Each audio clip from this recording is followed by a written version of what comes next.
Happy New Year, everybody.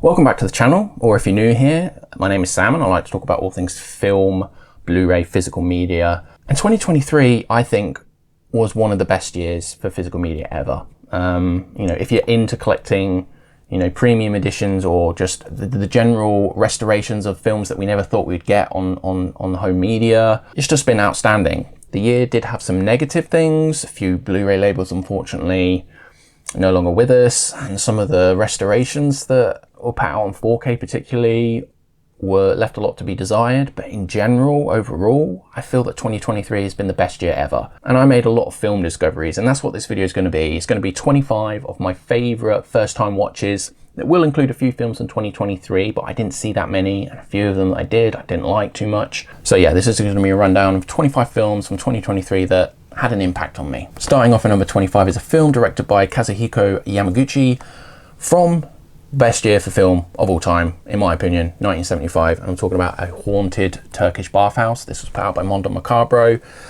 This is a bit of a genre mashup. It's part erotic, part ghost cat horror film. It's part gangster movie. It's a bit melodramatic in places. It's wild.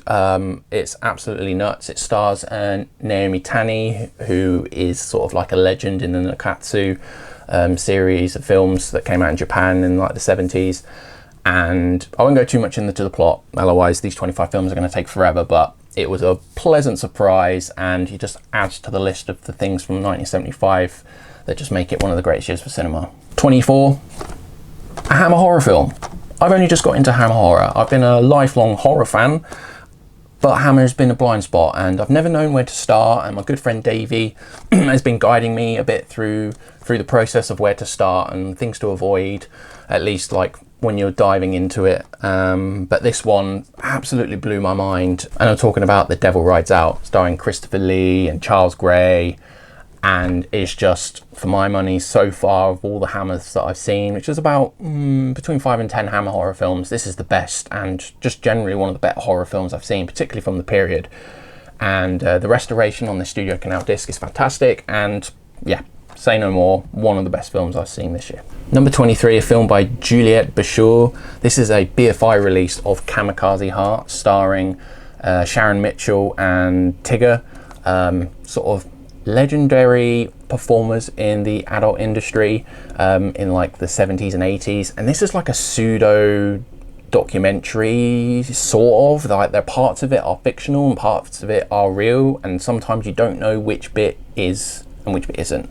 It's a very interesting experimental film centered around the adult film industry, and like the real life relationship between these two people and how their time in the industry affected their relationship. And it goes into the whole underground side of things, like the drugs and the exploitation and things like that. And it's just an absolutely incredible film.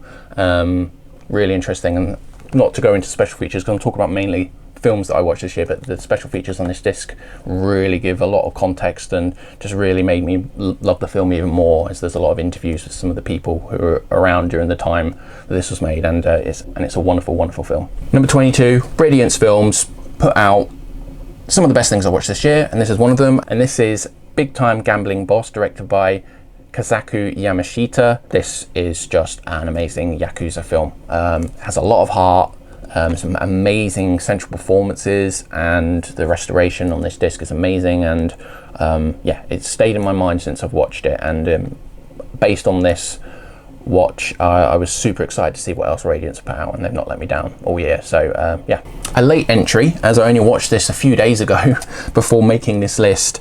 This was featured on Brian Sauer's top 4K discs of the year over at Just the Discs YouTube channel and podcast, and I immediately bought it when I saw it was on his list, and I watched it when it arrived, and it became one of the best things I watched this year. I'm talking about Batman Mask of the Phantasm. This is an amazing animated film, sort of spawned from the Batman animated series that was around in the 90s, that sort of reinvented Batman really for a new generation. The animation is great, the voice acting from Kevin Conroy and Mark Hamill is sublime, and the score Shirley Walker, I think, who did the score. It's just incredible, and it's such a tight film. It's like 70 odd minutes, 76 minutes, including credits. It's just very fast paced and fits a lot into its runtime. And yeah, I can see this being a fairly regular rewatch. And I was pleasantly surprised, as I'd never seen it before, and it looked great on the 4K. For my 20th pick, a Marmite film. You love it or hate it, it appears to be. Just looking at letterbox reviews, it's either 4 and 5 star reviews or 1 star reviews, and I completely understand that. This is such a experimental, subjective film in terms of how it will affect you. I'm talking about Skinnamarink. Now, this is really hard to sell to people because the aesthetic is kind of off-putting. It's meant to be, but even still, sometimes when things are meant to be that way, it can still be a difficult watch. Basic premise: 2 children are abandoned. We don't know. Their parents disappear in the middle of the night, and the windows and doors of the house vanish, and they are sort of locked inside this house for an undetermined period of time. And weird and creepy things happen. Now, a reason why a lot of people don't like this film is because of its form and its aesthetic. It's extremely lo-fi, grainy. I think it's like fake grain has been applied to this, but then it's just like super low resolution. You can barely tell what's happening. A lot of experimental camera angles looking into the corners of ceiling, walls, and the floor and things like that. Sounds terrible when you say it out loud, but for me, this got under my skin and really the scariest film I saw this year. It terrified me. I don't know what that says about me and what this film is trying to communicate. I don't know. Just the overall atmosphere and vibe of this just really worked for me, and yeah, one of the best things I saw this year. At 19, we have Joseph Losey's The Servant. Covered this on a Let's Watch 2 podcast, which I hope to bring back again in 2024. And I covered this with my good friend Elliot, and we talked about this with Parasite. So that may give you some indication about what sort of film this is. They're not like carbon copies of each other, but there's a lot of influences that Bong Joon-ho took from Joseph Losey's The Servant here. And it's just a wonderful study in class dynamics and a lot of subtext about various different things. Too long to get into on this video, but if you want to see a deep discussion on this film, me and Elliot did do a podcast which is on the channel, and yeah, just definitely one of the best things I watched this year. From one thing I covered on a podcast to another, talking about David Lean's Summertime.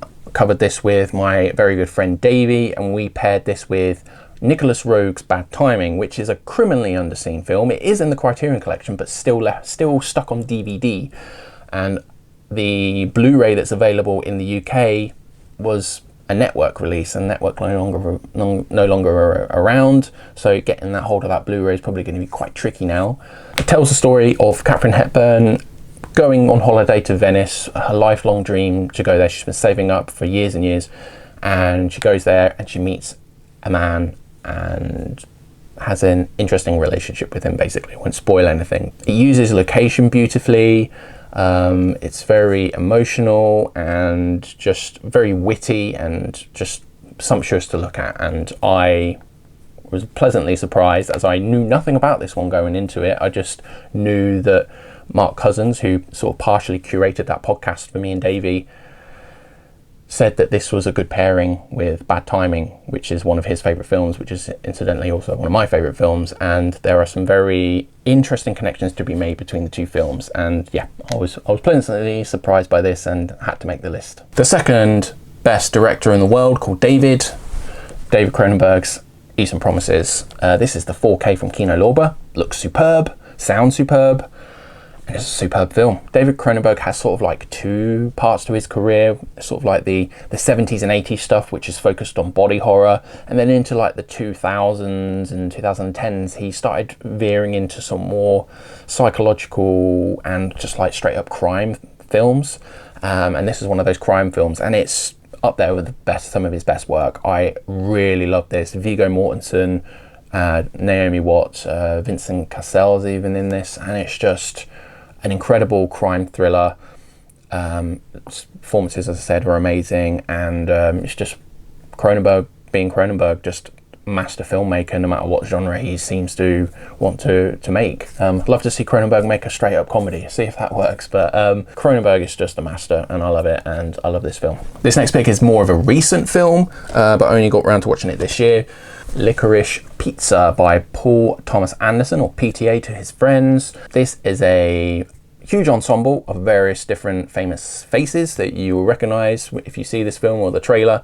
And it's set in the 70s and tells the story of sort of like a failed child actor who basically is trying to make his way after that sort of part of his life is sort of done with, and it's just the business things that he tries to start up to make money, and he meets this girl played by Alana Haim, who's a bit older than him, and they have this sort of like romantic but not romantic relationship. It's like a tenuous thing, but it's a great film. It's PTA captures the essence of the 70s. Not that I grew up or have any nostalgia for the 70s, but just nothing looks fake. Everything looks authentic to the time period of what I imagine it to be, and just the story and the pacing, and it's very witty. Some great cameos in this film, and yeah, it just cemented PTA as being one of my favorite contemporary filmmakers. My money hasn't made a bad film yet, so yeah. Moving back to Cronenberg, this was included on my top discs of 2023 as well, and it was also one of the best films I watched. And talking about Crimes of the Future, I covered it on that video, so I won't go too in depth, but it's a futuristic body horror, return to body horror for Cronenberg, about people who are sort of evolving into something that into something new, and how two performance artists are sort of like showing how the body is changing. And it's very subversive, almost like a Marmite film again. Even huge Cronenberg fans from the 70s and 80s sort of like a bit lukewarm or just don't like this film whatsoever. I think it's again like one of his best, but then he's got a career of best of films, so it's hard to place exactly how good this is in his filmography, but for me it's a winner and I love it so much. Next up is a huge surprise for me. This actually came out in 2022, so it only came out 2 years ago now technically. I wish I went to see this in the theatre, but never mind. I'm talking about Damien Chazelle's Babylon, starring Brad Pitt, Margot Robbie, Diego Calva. This is a love letter, and also it's condemning the period in which it's set in, the 20s Hollywood, and generally just Hollywood in general, and how it treats its stars, and just the machine, the industry of what is, you know, popular movie making. And I can see why this wasn't very well loved come award season, because of how much it points a finger at the industry and telling them off, basically, without being preachy or anything. It's just amazing. And the music, the performances, it's very vulgar, it's very crude and crass, which I was not expecting from this film, which may also have something to do with the award seasons and stuff. It's like high art, but it also has really crude and naughty things in it, basically. And I loved it. The 4K looks great, and yeah, Damien Chazelle is doing great things, and I don't know how we got this made. Another disc I covered on my top 10 discs of the year targets Peter Bogdanovich movie, hybrid of old school horror and bringing it up into modern day horror, starring Boris Karloff in it, who has a great performance here.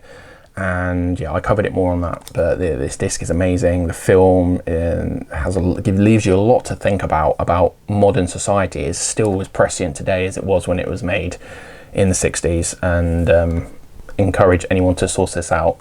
It's a truly remarkable film with an interesting backstory as well, but I won't go into that. Radiance again. Radiance. What a wonderful year they've had. Talking about The Working Class Goes to Heaven, directed by Elio Petri, starring Gian Maria Volonte. This was also on my top 10 discs of the year. One, because the package and the special features and the presentation are absolutely stunning, but the film is a whirlwind of social commentary, mainly concerning labour and exploitation and unions and things like that in 70s Italy. Highly recommend sourcing this one out. It's a truly remarkable film. Maybe my best discovery for my next pick. Most of these films that I've I've picked for this list, I'd known of them, that I was aware that they existed, but this one I wasn't aware of it until it came up when two of my friends, Chris Moen and Elliot Cohen, recommended this to me on their channel, and it's just absolutely blew my mind. And The Sacred Spirit. This is a very interesting film. It's a Spanish language film set around a group of UFO enthusiasts and intertwined sort of like a missing person investigation case sort of thing. Won't tell you anymore because it really does reward you knowing very little about how things unfold for you to get the most out of this one. But a lot of Egyptian iconography and symbolism and how that plays into things is just absolutely blows my mind that this Arrow release wasn't talked about more on the year it came out. So yeah, the film came out in 2021 and the disc came out in 2022. Highly recommend this one. Go into it blind. Thanks to Chris and Elliot for the recommendation, and yeah, probably the best discovery of something I wasn't even aware existed until I saw them talk about it and I picked it up, and it was just stunning. We're now moving into top 10 territory. Talked about this on the recent Criterion Roundtable with my good friends, and yeah, it really was one of the best things I watched this year. Top 10 material. Kihachi Okamoto's The Sword of Doom. This is a samurai film from 1966, which is also a really superb year for film. And this tells the story of a Ronin, or just like a samurai who's sort of like doesn't play by the rules, and he inadvertently kills someone in a fencing tournament and goes sort of like on the run, and some time passes and the brother of the person who he killed is on his tail. The guy who accidentally killed someone is played by Tatsuya Nakadai. Performance maybe of the year for me. I loved him in this. I need to source out so many more of his performances based on this film. I don't know why it took me so long to get around to watching this one, because I've had this film on my shelf for a few years, and it does happen. I do buy things always with the intention of watching it, but then if the mood doesn't strike me, then it can sit on the shelf for a while. But I popped this in and was just transfixed by it. The cinematography is gorgeous, black and white, and some of the action sword play choreography is stunning. It's quite brutal in places, and you can see it's a 12 certificate for the UK release, and it does push the boundaries of what a 12 film can allow to show. But yeah, absolutely stunning Japanese film from the 60s, and yeah, I highly recommend this one. But I know this one is fairly popular among samurai enthusiasts, samurai film enthusiasts, and in the Criterion collection in general. But I love this. Next up, it's a film written and directed by David Lowery. It's a ghost story starring Casey Affleck and Rooney Mara. This is a film that centers on the connection that two people can have across space and time. Sounds a bit cheesy, but the way that this is done, it's a very artistic and very poetic, and ultimately very human in its depiction of how attachment and memories can, particularly at a certain location, environment, a house, things like that, and just how the world keeps turning. And it's just an amazing film about loss and grief and love, ultimately. This is probably not something I want to watch with a lot of frequency because of how much it affected me emotionally. But definitely going to keep this in my collection, as I think it will be watched at some point. I just have to mentally prepare myself because it devastated me a little bit. But yeah, I love this film, and I'd love this to get a really nice deluxe edition one day because I think the film deserves it. 8. We're at number 8. My 8th pick is a film directed by Adam Wingard. I can't believe I didn't get around to this. It's a second sight release of The Guest, starring Dan Stevens. Probably more famous for being in Downton Abbey, but here he's playing a Southern American ex-soldier coming back to someone who he served with in the military, their family, as this guy has died, and he's just going to pay his respects. And things aren't what they appear. Won't go any further, but the music in this film is absolutely great. It's set in modern day, but it's got a very 80s aesthetic to it. Lots of tension, lots of great action sequences, and a stellar lead performance from Dan Stevens here. And yeah, the 4K looks great. I really should have picked up on that deluxe edition that Second Sight put out, but I didn't want to drop 50 odd pound on a film that I'd never seen before, so I waited until they had the sale and got this 4K at a really good price, but still has all the on-disc extras and stuff, which are really good as well. But number 7 is now currently one of my very, very favourite films from the 90s by one of my favourite directors. And it took me, I don't know why it took me so long to get round to this, but it's Shortcuts by Robert Altman, starring all those famous people. Focuses on various different storylines in and around Los Angeles and how all their stories connect. And it's about, you know, just the human condition and how we cope as people and just what happens to these. And it's a journey, it's sort of like a snapshot in time. The film is like over 3 hours long. And I think I covered it when I talked about this in the summer, but the 3 hours fly by. I don't get to watch films like this in its entirety very often, of this length I should say, because I just don't have the time or the energy, and I'm quite tired in the evenings. So these sorts of films are generally watched in chunks, maybe like 3 1 hour, you know, sittings. But when I put this on quite late at night, I was so gripped I had to watch the film from start to finish. And Altman is just the king of long form narratives that intertwine various different storylines without you getting confused, and you understanding the threads of where everything's going, and just commanding the direction in such a wonderful way. It's just, yeah. Magnolia by Paul Thomas Anderson is very inspired by this. So it's like Boogie Nights, but more Magnolia, I feel. And Magnolia is also one of my favourite films from the 90s, but this is just head and shoulders above it. My next pick is a film I don't actually own. I went to see it in theatres, and I haven't picked up it on physical media yet because I only saw it, you know, in the summer, and I wasn't ready to rewatch, and I didn't want to spend the money on something that I wasn't going to at least potentially watch fairly soon. Talking about Chris Nolan's Oppenheimer.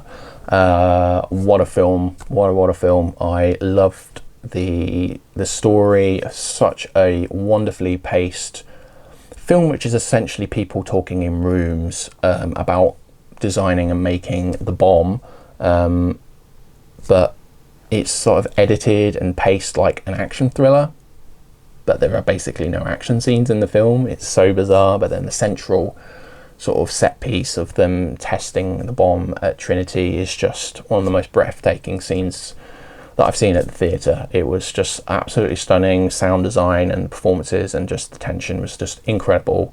And I look forward to getting the 4K disc at some point, but I had to talk about it on this list because it is one of the best films I saw this year.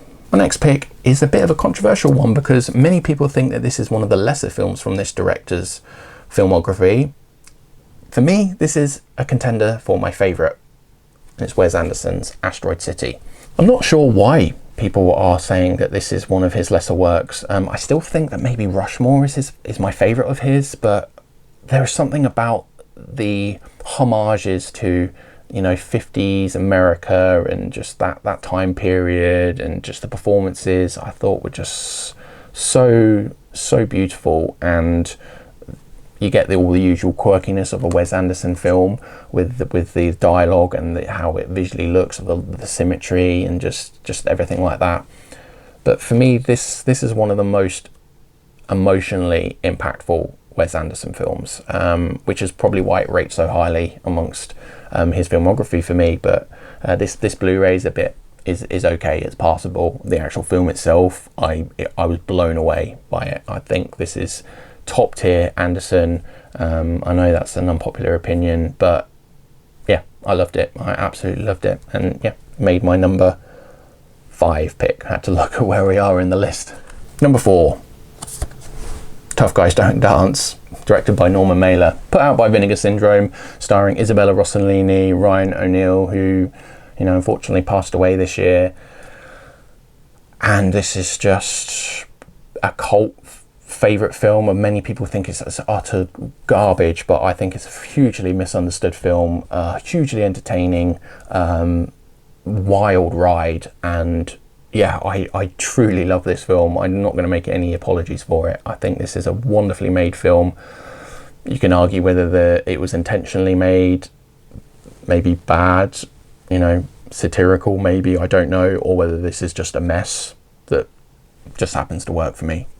Who knows? I don't care. I think this is one of the best films I've seen this year.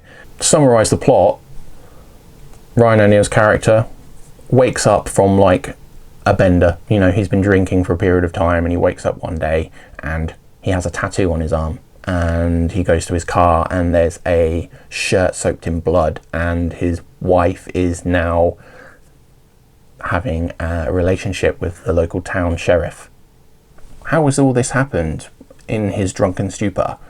And the film is basically him trying to discover exactly what's happened, and there's sort of murder and intrigue that goes along with it, and it's hilarious, it's dramatic, it's melodramatic, it's bizarre, and it's one of the best things that I think that Vinegar Syndrome have put out, and it's a wonderful film that I highly recommend people sourcing out if you like weird cult sort of misunderstood films. It's a wonderful one. Number 3, Radiance Films, Messiah Reveval. I've taken it out of its case so we can have a different look at the artwork as what I did, opposed to what I covered on my top 10 4K/Blu-rays of the year. Blew me away.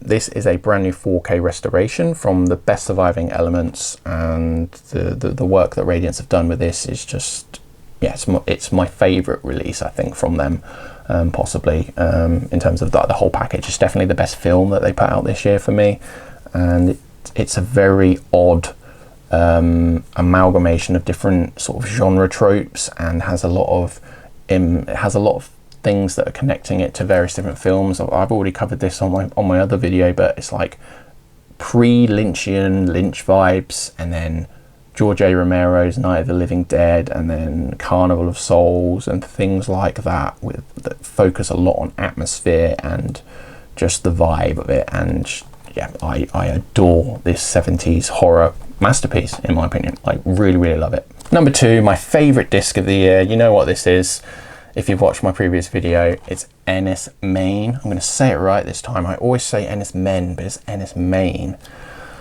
That was pronounced in Cornish. Folk horror film that I think is going to be a future classic. Again, this is a very sort of Marmite film. Some people think this is amazing, other people think it's really boring and it's just not really very atmospheric at all. I hugely disagree with you there. This is definitely one of the best horror films I've seen for a long time. It stuck with me after I saw it, and it's just, the story centers on a woman staying on a remote island as she's sort of like recording her observations of this like really rare flower that only seems to appear on this island, and then weird things start happening. And it's, as I said, it's like a folk tale, very focused on atmosphere and just absorbing yourself into the environment, the rocks, the ocean, all the foliage, and just that general vibe of the south of England in Cornwall. And it's just next level stuff. I truly adore this film, and yeah, it's my number 2 pick for best film that I watched in 2023. If you watch my best first time watches of the year that I did in like summertime, I think it was June, I can't remember when I did it, you'll know what this is. It's not changed. This is also one of the best films I've seen probably in the last 5 years. I think this is an utter masterpiece. It's one of the best debut films of all time. Bold words, sticking by it. Charlotte Wells' After Sun. This film had such an emotional impact on me that I still haven't recovered, to be honest. I think this is one of the most subtly well acted performances I've ever seen by Paul Mescal. The direction, the sort of nostalgia for like early 90s, and just the themes that it focuses on with mental health and stuff is just mind-blowingly beautiful. The disc, and it didn't make it into my top 10 discs because the disc is fine. The encode and just the presentation, they look good. They're just nothing amazing. But the film itself, I can't praise this film enough. I think it's gone firmly straight into my top 50 films of all time. I've seen it twice. I've watched it once and then watched it again with Charlotte Wells' commentary. And I honestly, the ending scene will never spoil anything what happens with this film, but I had to turn it off on the second time because it's just too much. but I love it so much. So that is my top 25 films that I watched for the first time in 2023. Whew. Let me know what you think of these films, if you've seen them, and what were some of your best discoveries of the year. I've seen a lot of other people's lists so far already who've put stuff on YouTube, and there's some absolutely fantastic ones out there. There's also some things that I've still not watched that have come out this year. I really want to see Godzilla -1. Yeah, and a few other things that I've just not been able to catch, but I've had a fantastic year watching film, picking up Blu-rays and 4Ks, and just general film discovery, having conversations with my friends and in the space, and just, you know, YouTube in general has just been a good outlet for me to just talk about my passion. So thanks for anyone for sticking around if you got this far in the video. Yeah, I hope everyone has an amazing 2024, and until next time everyone, take care.